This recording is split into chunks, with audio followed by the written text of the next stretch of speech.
Hello बच्चों, आज हम करेंगे इस चैप्टर का last topic solubility and solubility product. Solubility को हम क्या जानते हैं? Amount of solute that can be dissolved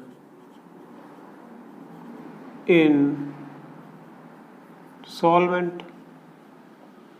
यही पढ़ते आ रहे 9 से हम, है ना। If addition of solute is possible, तो वो कौन सा सॉल्यूशन होता है? अनसैचुरेटेड।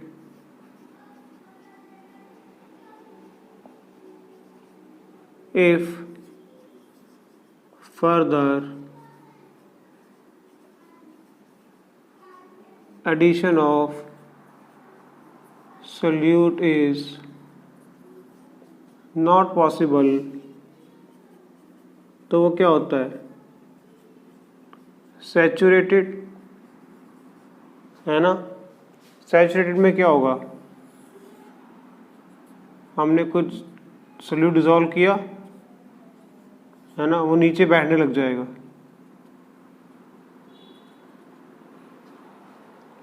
क्योंकि अब स्पेस बचा ही नहीं है, सारा का सारा स्पेस ऑक्यूपाई हो चुका है, तो उसको बोलते हैं सैचुरेटेड सॉल्यूशन, है ना।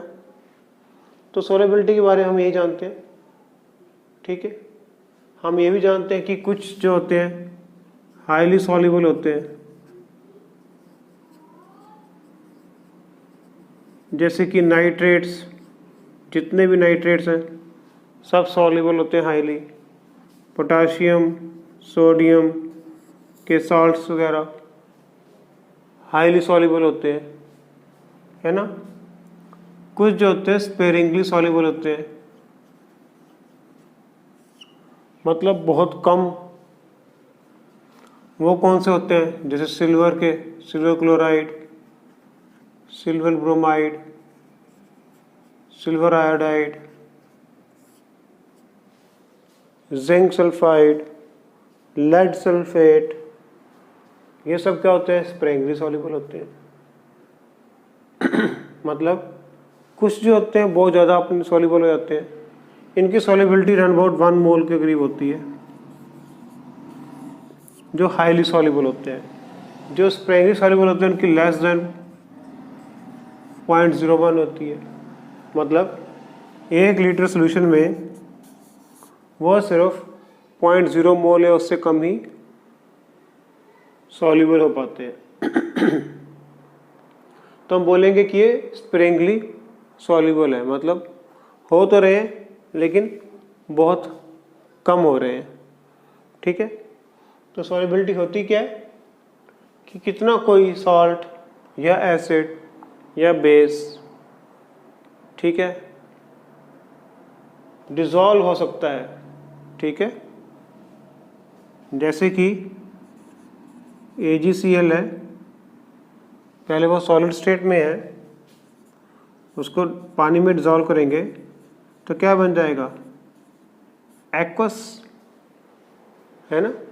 तो कितना ये डिसॉल्व हो सकता है एक्वस, उसको हम क्या बोलेंगे? सॉल्युबिलिटी।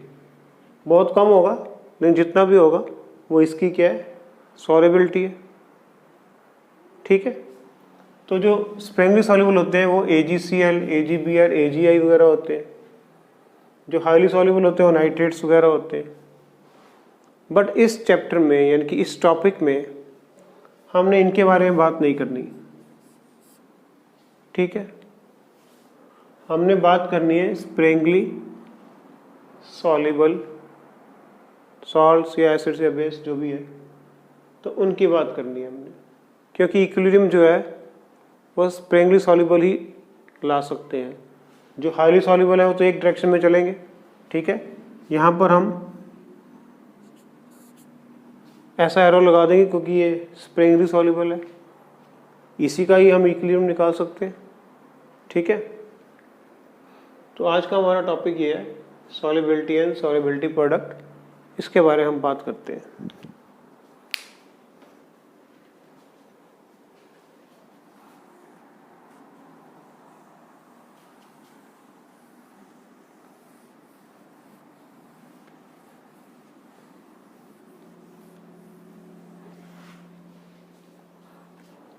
तो हम बात कर रहे हैं स्प्रेंगली सॉल्युबल सॉल्ट्स की। AgCl जो है डिसॉल्व होने पे AgCl एक्वस बनाएगा, है ना। पहले तो वो पानी में डिसॉल्व होगा, एक्वस बनेगा, उसके तुरंत बाद ही वो क्या बन जाएगा, डिसोशिएट हो जाएगा Ag प्लस में प्लस Cl नेगेटिव में। उसकी जो ये स्टेज है, ये तो टेम्परेरी स्टेज है, ओके। ये स्टेज क्या है उसकी, टेम्परेरी स्टेज है। ये स्टेज क्या दिखा रही है, यही स्टेज दिखा रही है सॉल्युबिलिटी को, ठीक है। उसके बाद तो वो डिसोशिएट हो जाएगा। तो वो कितना डिसॉल्व हो रहा है वो उसकी सॉल्युबिलिटी है। ये 0.01 से भी कम डिसॉल्व होगा तो ये स्प्रेंगली सॉल्युबल है, ओके। तो अगर हम इसका K लिखना चाहें तो K कैसे लिखेंगे इसका, AgCl नेगेटिव AgCl, ठीक है। हमने अभी बात की है बच्चों कि ये स्प्रिंगली सॉल्युबल है, बहुत कम डिसॉल्व होगा, तो ये ऑलमोस्ट सेम ही रहेगा। 0.001 मोल से निकल भी गया तो उसको क्या फ़र्क पड़ेगा, ठीक है। इसकी जो क्वांटिटी है वो फिक्स होगी, रन अबाउट, ज़्यादा चेंज नहीं हो रही, एक कांस्टेंट की तरह है। इसको अगर हम ऊपर ले जाएं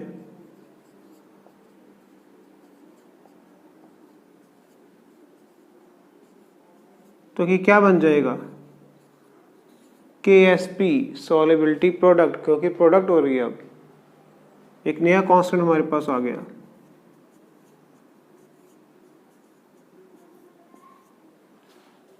ठीक है। सपोज ये S जो था, इसकी सॉल्युबिलिटी जो S थी वो डिसॉल्व हुई, तो S यहां से गए तो S यहां पर आए, S मोल्स पर लीटर यहां पर आए, S मोल्स पर लीटर यहां पर आए, है ना। ये स्टेज तो थोड़ी देर के लिए है, ये तो रुकेगा नहीं, यहाँ पे साथ के साथ यहाँ पर चला जाएगा। इसमें से अगर S निकले बच्चों तो इसमें से S बने उतना ही S ये बने, सेम सेम बने, तो हम यहाँ पर इसकी जगह S लिख सकते हैं, S मोल्स पर लीटर, ठीक है। तो SS क्या हो जाएगा, S स्क्वायर,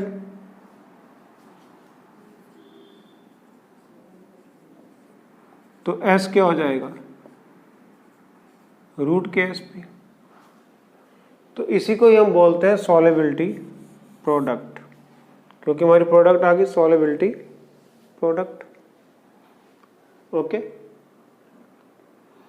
हमारा जो सॉल्ट था वो स्प्रेंगली सॉल्युबल था, तो बहुत कम एक्वस बना होगा, उससे बहुत कम जो आयंस में टूटा होगा। सपोज इसमें से S मोल्स पर लीटर निकले तो यहाँ पर S मोल्स पर लीटर आ गए, उसकी वैल्यू पुट कर दी तो हमारे पास फार्मूला आ गया, ओके, ठीक है। ये तो 1:1 वाला था, AgCl, 1 Ag और 1 Cl। ऐसे ही हम 1:2 की भी बात कर सकते हैं, है ना, CaF2। CaF2 कैसे टूटेगा, Ca2 plus 2F negative, okay, ठीक है। अगर ये S है तो ये कितने हो जाएंगे, 2S। इसमें से अगर ये S गया तो इसके आगे जो स्टोइकियोमेट्रिक कोएफिशिएंट लगा हुआ लगा देंगे तो कितने बन जाएंगे, 2S, ठीक है। इसका के एस पी क्या होगा, सी ए F2 माइनस, ओके, S और 2S का स्क्वायर, क्योंकि जो स्टिकियोमेट्रिक कोएफिशिएंट है वो पावर में चला जाता है ना। तो के एस पी क्या हो जाएगा, 4S क्यूब, ठीक है। तो इसका क्या आएगा, S क्यूब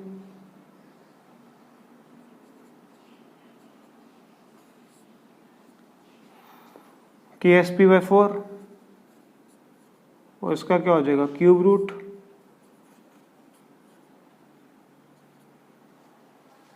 ठीक है। तो अगर 1:1 में है तो उसका एस स्क्वायर बनता है, अगर 1:2 में है तो इसका 4S क्यूब बनता है, ठीक है। ऐसी 1:3 भी हो सकता है, कुछ भी हो सकता है। तो हम एक जनरलाइज टर्म निकालने की कोशिश करते हैं इसकी, ठीक है। तो पहले इसको नोट कर लो, फिर हम एक टर्म निकालेंगे इसकी, जिसमें वो पुट कर देंगे तो हमें पता लग जाएगा कि S की वैल्यू क्या आ रही है। इसको समझ लिया आपने, हमने K निकाला, इसका S और इसका S पुट कर दिया, ठीक है। लेकिन यहाँ पर हमारे पास जो सॉल्व था वो 1:2 में था, तो इसका 2 इधर आ जाएगा, उसका स्क्वायर हो जाएगा, तो फार्मूला क्या बन जाएगा, 4S क्यूब।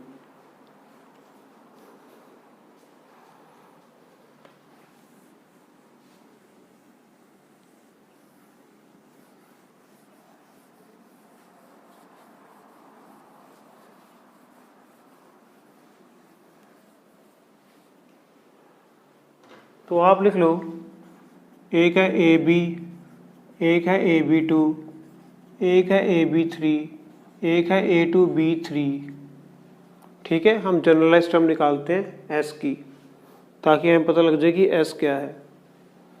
ये 1:1 है, ये 1:2 है, ये 1:3 है, ये 2:3 है। तो इसका 1:1 है तो 1 का 1, 1 का 1, S 1 + 1, तो क्या आ जाएगा, S स्क्वायर। अगर 1:1 हो तो आएगा S स्क्वायर, अगर 1:2 है तो 1 का 1, 2 है तो 2 का 2, S 1 + 2, तो 4S क्यूब आ जाएगा। बड़ा आसान है। इसका 1 है, इसका 3 है, इसका 1 + 3, 3 3 = 27, S4, ठीक है।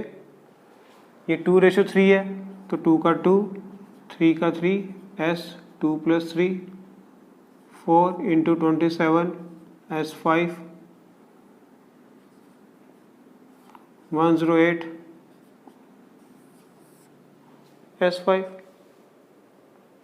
आप दूसरे तरीके से भी निकाल के देख लो, यही आंसर आएगा, ठीक है। A2B3 है हमारे पास,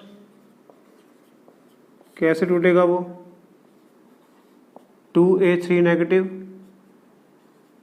+ 3B2 नेगेटिव, है ना, ऐसे ही टूटेगा। ये भी 2S है, ये 3S है, इसका KSP क्या होगा, A3 negative 2 + 2 and B2 negative 3, यानी कि 2S का 2, 3S का 3, 8S square, 27S cube, 108 S5। वही आया, इतना लंबा लिखने के बाद भी वही आया, और शॉर्टकट लगाने के बाद भी वही आया।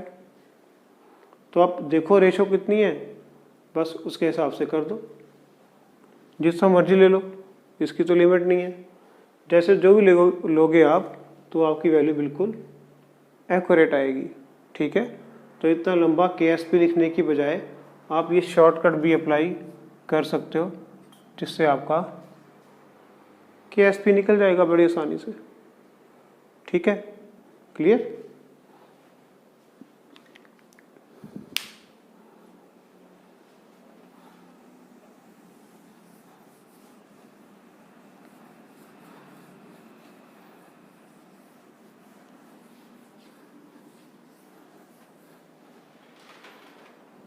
जेई का बहुत फेमस क्वेश्चन है जो ऐसा आया हुआ है, find KSP for AP BQ। ठीक है, आपने क्या करना है, यहाँ P दिया हुआ है तो P का P कर दो, Q दिया हुआ है Q का Q कर दो, S है P प्लस Q, बस ये आपका आंसर है। ठीक है, बड़ा सिंपल है। जो यहाँ पर नंबर दिया हुआ है, जो वैल्यू दी हुई है उसका वही पावर लगा दो, जो यहाँ पर वैल्यू दी है उसकी वही पावर लगा दो, और इन दोनों को फिर बाद में ऐड कर दो, तो ये आपका आंसर है। कितना आसान क्वेश्चन है ना।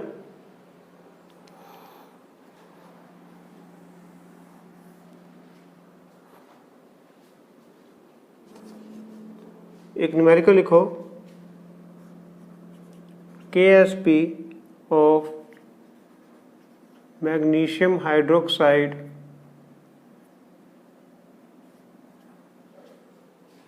is 3.2 into 10 raised per minus 14. Find its solubility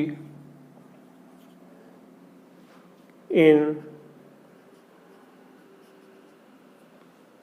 water.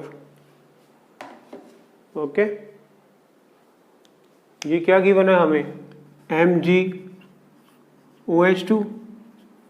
यहाँ कितना 1 का 1 लगा दो, यहाँ कितना 2 का 2 लगा दो, S क्या आएगा 1 + 2, जो क्या हो जाएगा KSP।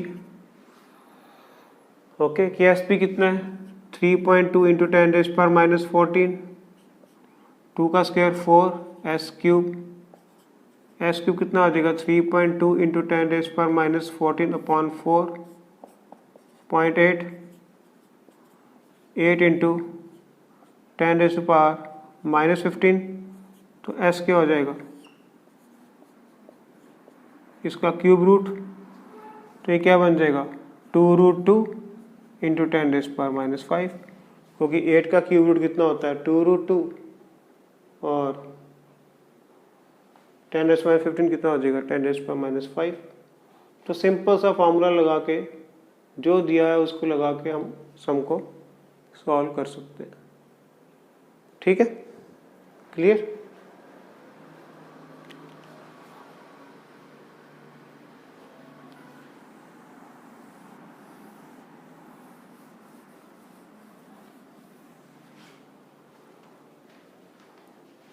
एक न्यूमेरिकल और लिखो, KSP फॉर AB3 कोई सॉल्ट है हमारे पास, is 2.7 into 10 raised per minus 15. Find its solubility in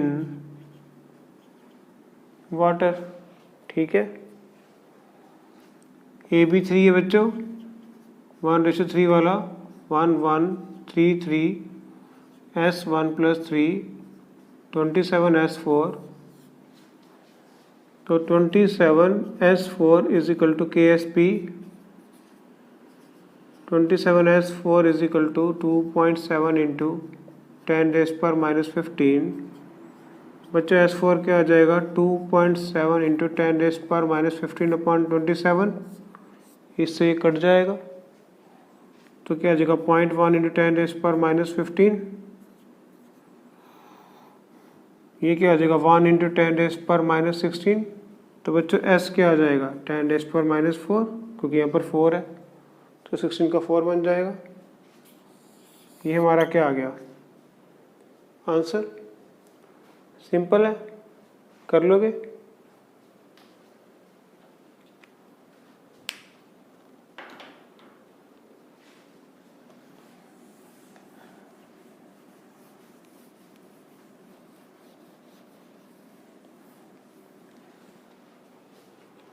एक और न्यूमेरिकल लिखो,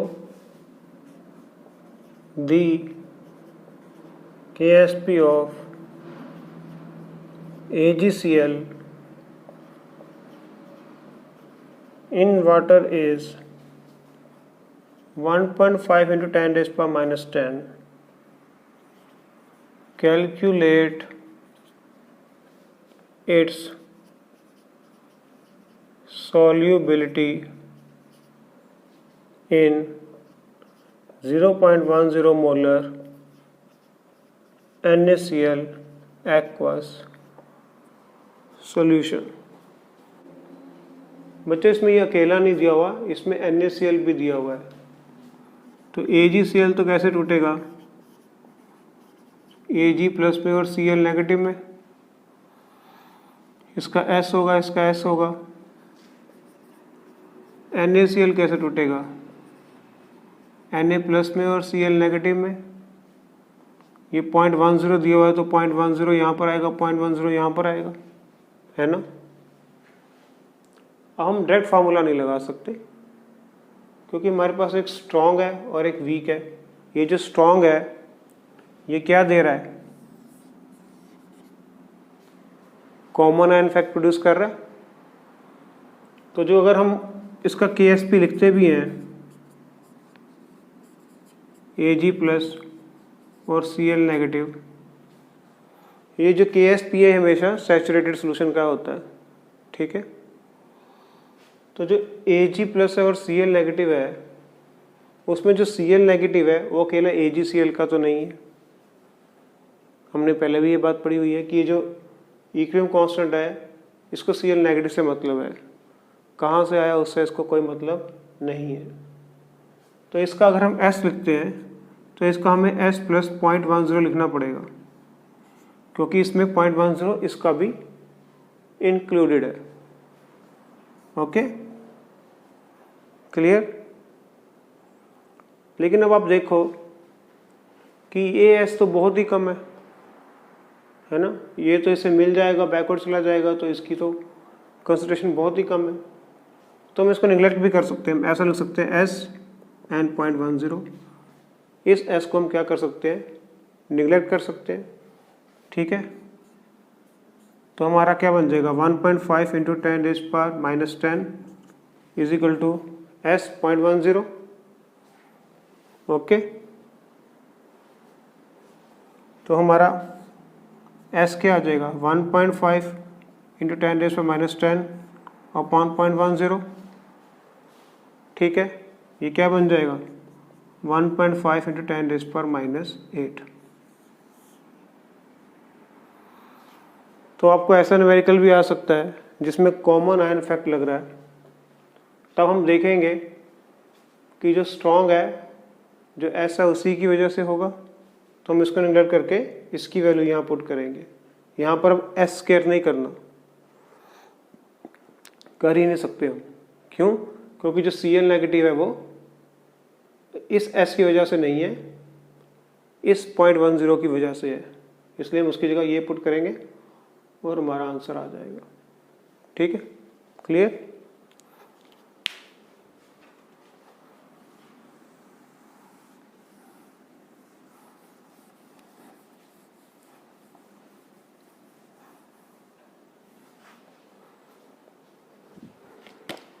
एक क्वेश्चन और लिख लो।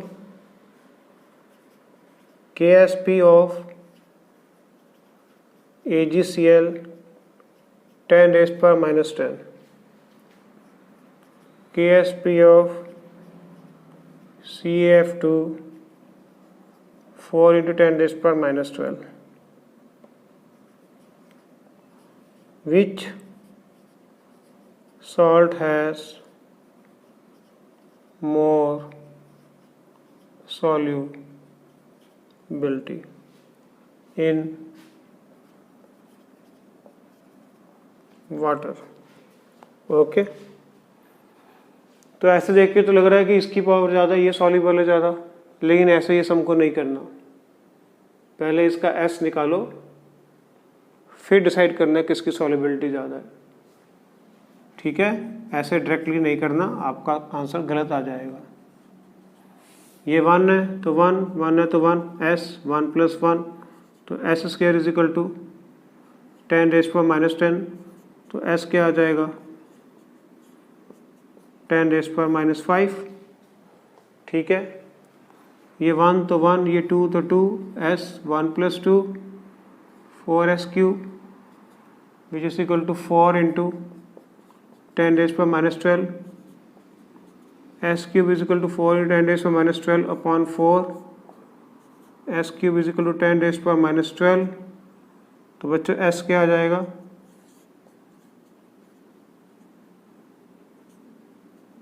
10⁻⁴। अब देखो सॉल्युबिलिटी किसकी ज़्यादा है, इसकी कि इसकी। नेचुरली 10⁻⁴ इसका आ रहा है, तो सॉल्युबिलिटी इसकी ज़्यादा है। ऐसे करने से आपका आंसर गलत आया था। तो हम ऐसे अगर दो दिए हों, कंपेयर करना हो, तो हम पहले सॉल्युबिलिटी निकालेंगे, फिर बोलेंगे कि कौन सा ज़्यादा सॉल्युबल है। हमारा आंसर आएगा ये CaF2। ओके।